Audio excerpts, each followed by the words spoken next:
Hello, fellow cyborgs, and welcome to one of my favorite times of the year, Victober. Victober is a month-long read-along hosted by Kate, Katie, Ange, and Lucy, where they challenge us to read Victorian literature in the month of October. I have participated in this for the last few years, and it has always been so terribly enjoyable. I am really excited to participate this year, and also kind of pleased that I accidentally have not been reading the classics throughout the year that I was hoping to have already have read, because now I still have them on my TBR and I can read them now. At the end of this video, I'm also going to tell you of the few spooky reads I plan on reading to celebrate Halloween. I plan to reread Wuthering Heights with M.A. Anders. This will count for Kate's challenge to reread a Victorian classic. I read this very early on this year for my Bronte binge project. M.A. Anders asked if I would be willing to read it again, and I said heck yes. I'm also very excited to try out the audiobook. I've never listened to this on audiobook before. I have a couple shorter works that I am hoping to read. One is The Old Nurse's Story by Elizabeth Gaskell. The Bonnets at Dawn podcast are going to be talking about this in the lead up to Halloween, so I'm hoping to give this a listen through LibriVox. I also have two stories left in a Glass Darkly by J. Sheridan Le Fanu that I did not read when I initially picked this up last year or the year before for Victober, so I'm hoping to finish those two. Those shorter works would count toward Katie's challenge of reading a book less than 250 pages long. I've been quote-unquote reading Bleak House for over a year for the Bleak House read-along, but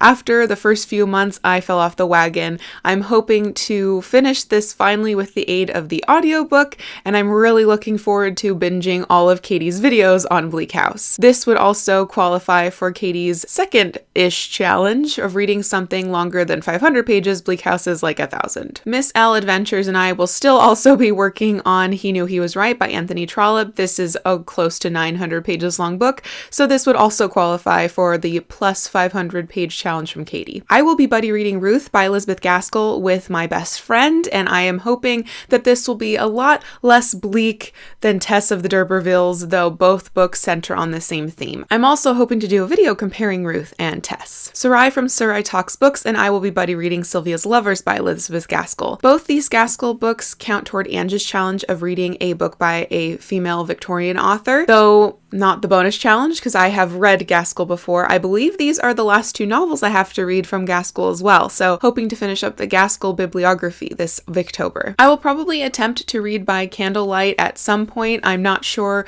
which, maybe one of the In a Glass Darkly stories. That might be spooky with a candle. I will not be participating in the read-along of Oscar Wilde's plays. I have read them before. I really enjoy A Woman of No Importance, and I have seen the importance of being earnest on stage, but I don't feel like reading his plays this month. Lucy's challenge of reading a book that was published in the same year as your favorite Victorian classic seemed to be too daunting for me. Shirley by Charlotte Bronte is my favorite Victorian classic. From what I think right this moment, I will give you definitive answers when I finally reread Shirley. And really none of the books that Goodreads could provide that were published in the same year were interesting enough for me this year, so I'll just have to skip that challenge. I also wanted to talk about 3 spooky reads that I'm planning on diving into to get myself all ready to be creeped out for Halloween, but not really because I'm a scaredy cat. I want to reread Poems Bewitched and Haunted, edited by John Hollander. I nailed it! This is a collection of spooky poetry throughout the years, part of the Everyman's Library Pocket Poets collection. I've read this before, really enjoyed it. I think I even have a video review of it on my channel, but I'm looking forward to getting into the spooky mood before bed with these poems. I also want to reread The Halloween Tree. This is by Ray Bradbury.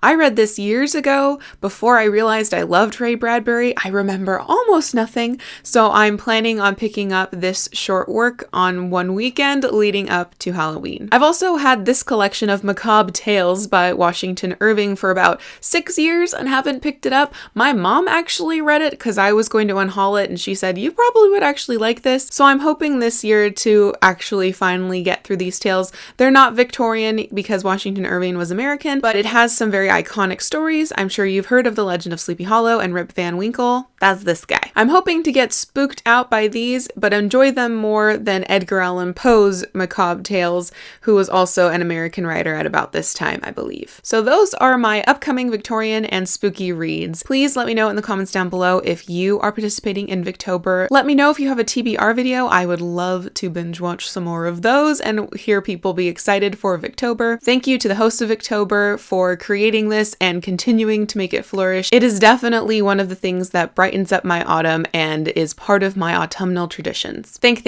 you for watching, and until next time, pick up some Victorian classics or some spooky books and continue to be lovely.